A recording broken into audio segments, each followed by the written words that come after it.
Hello, ladies and gentlemen. GreatTaz here once again with another replay from the world of tanks.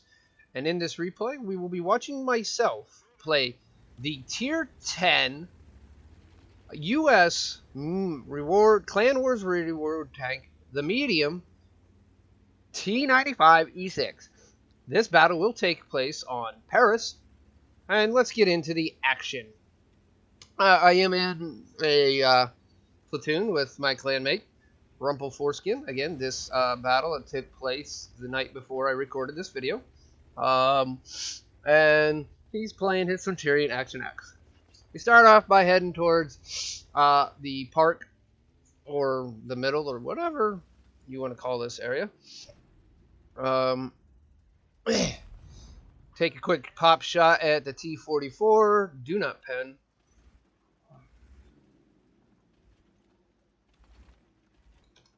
Okay, there we go. Not sure why that was doing that, but now we got everything fixed. Keeping an eye on the T-44 here. Now, this is a really good, this got a really nice, got the highest DPM of any of the Clan Wars reward tanks. Basically, of any of the Tier 10 reward tanks, especially the mediums, it has a 3,000 straight DPM. Now, it is not the top DPM of any Tier 10. That would Tier 10 medium, or even Tier 10 or Tier 10 medium. The Tier 10, the Badger would be the overall Tier 10, and then the K91, the new Russian Tier 10 rear turreted tank, has 3,100 and some odd. So it has a little over, like 130 over. All right, we see nothing much going on in the upper area there. We took the only tank we saw out. We've lost the mill.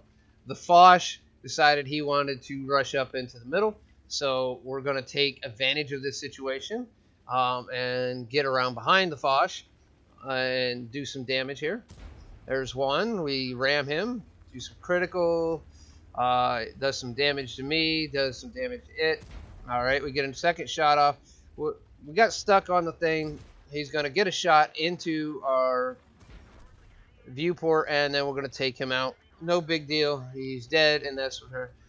Do not feel like wasting the repair kit on, the spotting module, because I don't need to rely on my own spotting right this second. I got other people in front of me. The Pajero 46 is rushing forward towards the M4 Revelais, the M4A1 Revelais. And does take him out. He was beat up from the rest of the clan. Okay, we're going to push. There's the 69, the M41. We're going to push. Piss, not push, not piss. Blech. Having an issue with my words today. Push past their scap. There's already. Take a shot at it. Take it. 1, 2, 3. Someone else. And take it out. There's the T69. Going to move on to it. Take a shot into it. 399 circle. Someone hits it for 65, and we're gonna finally take it out. All right, there's nope, we didn't get. Yeah, we did. This is saying I only got 2 kills. That 3. I don't know. I don't think we got the Foch. Not sure who we got kills on. No, we got the Foch in the kill. We got Foch in the T69. Didn't get the kill on the GW Tiger, even though for some reason it showed we did. Here we're gonna head towards the cap. And their southern team has won that route. All right, we're going to take a shot from the VK 1001 and put a shot into him. Now we're going to use the US's, all the US tanks, big thing, and we're going to play hull down now. Because there's some pretty big heavies over there. You got the VK 1001, the Type 4, which was last spotted over there, the Super Conqueror, so we're gonna sit here and play smart. The regular Conqueror, there's the E75. We're gonna play smart and just pop shot. There's the Super Conqueror. Gonna set the E75 on fire at the same time. Super Conqueror got us in our commander's hatch here, which is not the greatest. Okay, now we're one less tank over here. Gonna continue to play the peek up and spot roll, because it's what this tank does the best with its DPM. Trying to get the Conqueror to hold still for long enough to take a good... Oh, missed that shot. Missed the shot on the Super Conqueror. Gonna back deck down. And then we're gonna peel back up here. Alright, gonna pull back up. Take another look at the Super Conqueror. Now Rumple's over there on the other side, coming the other way. Gonna take a shot at Super Conqueror, hit her in the Commander's Hatch, and do 326 damage. Now, this tank doesn't have super damage, but, like, again, it does have the DPM. I'm pretty sure it got more DPM than, without looking, I think it has more DPM than the Super Conqueror does. But it doesn't quite have the pen. So, we're going to just keep peeking up a little bit at a time. We're the only tank over here, which, and in the overall run of this, which is really kind of funny, we're down to 4 tanks versus their 5, and yet no one rushes me. And it kind of makes me wonder what the heck's going on. Okay, gonna take a shot at the E75, light him on fire again, burn, baby, burn. All right, Rumpelstiltskin takes out the Conqueror. I told him to go ahead and go for the Conqueror because it was only at 14%. He does take it out finally.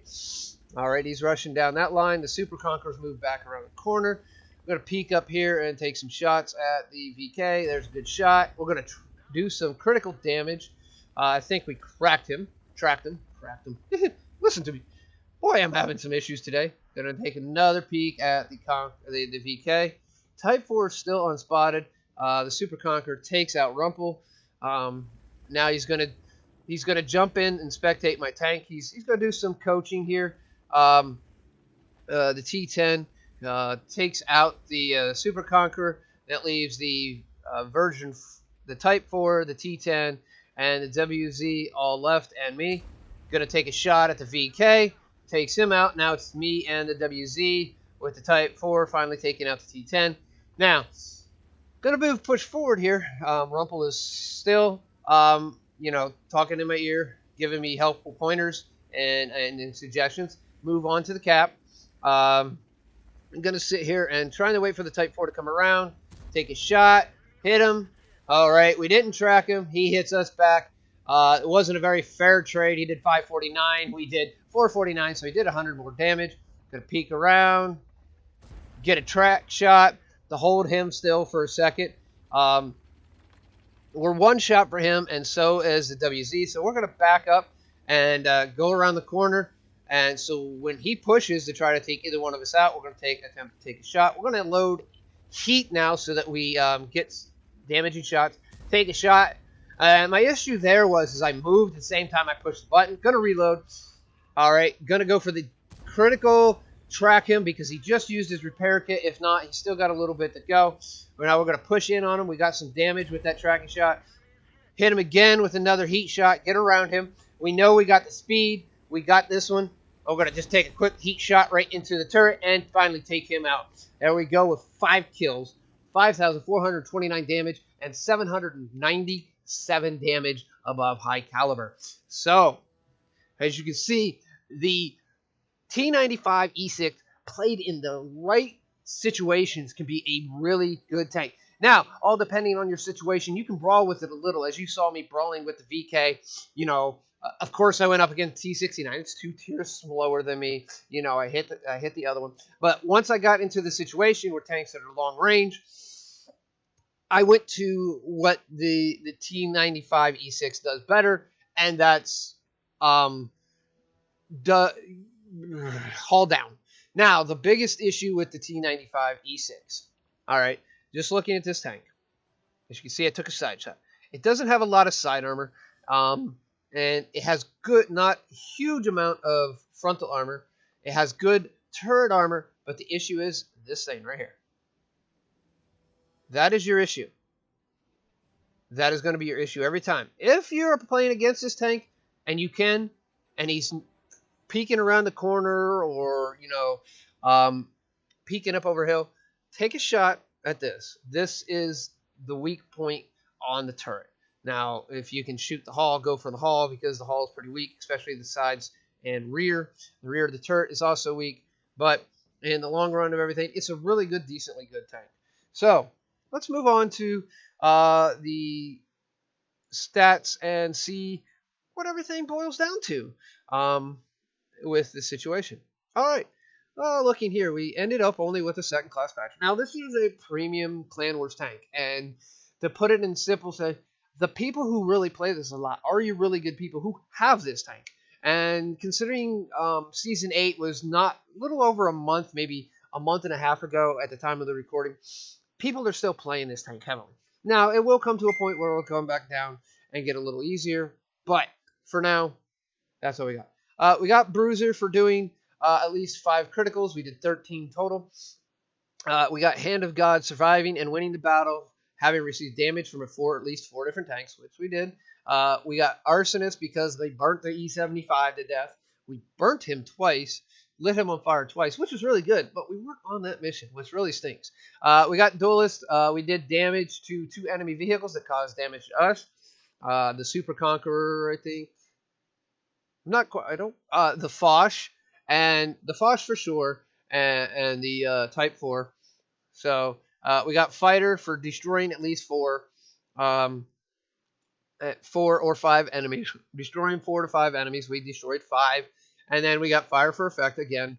We did 5,400, and this tank has roughly 2,000 hit points. I don't know the exact number. So we did over 2.25 amount of the hit points that it requires. So, and we got High Caliber for doing the total of 5,429, which is 20% hit point total, a minimum of 20% hit point total of the enemy teams, over 1,000 hit points, and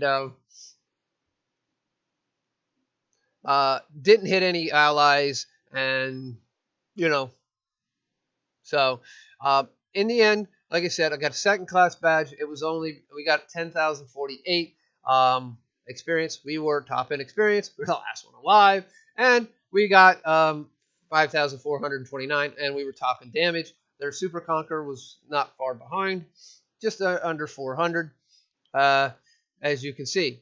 And with that, we did. Let's moving on to their detailed report. We fired 20 shots, which 18 of them did hit. So we only missed 2 shots, which was really good. Really good. Hit percentage, that's 90%. And then we had 14, which, you know, you're going to have it sometimes. Now, 5,429 of it, 1,257 was from long range. We received 4 shots, which unfortunately all 4 shots penned because they were hitting the weak point. As you saw, the Super Conqueror hit my commander's hatch. The other guy was hit my commander's hatch. And then the Type 4 just hit me in the side and still did damage. Got 146 with assistance. It wasn't really spotting. It was the Foch because we're right next to it. No one else can outspot you when you're pushing up against a tank. Now it was a tier 10 reward tank, so you don't get premium credits, but you do get premium crew experience. So crew experience was nice on this. We got a total of 70,182 total credits. Spent 24,000 on repairs. The tank was pretty beat. It doesn't get the, premium repair rate, and that's where you get your credits from your premium tanks because the repair rates are real low. And then we fired some gold rounds to be able to some gold rounds to deal with the Type 4 to make sure we're doing damage with every shot. Now, if he would have had a super heavy lawlimer, which I don't think he did, we would have did less damage, and then he might have survived long enough to actually kill us, but it's doubtful because we could have circled him to death and switched back to standard rounds and still penned him in the side, which is APCR. And then ended up with 29,100. Our experience was 1572. It was a 5-time. Also played, like I said, the night before the recording of this. It was after the 4th of July, in the week of the 4th of July. We had a bonus for a premium tier vehicle. Now you get experience bonus and crew experience bonus, but you don't get a credit bonus for being a premium reward tank. You get experience and crew experience, but not credits. So we got another 79, and then we were playing in a platoon, so we got 314.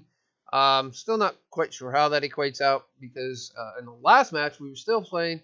In the match that's uploaded just before this one, which was an RU, we were playing a tier 9, and we only got 200 and some. So maybe it's based off a percentage off your experience. I don't know. someone knows, go ahead and leave a comment in the comments.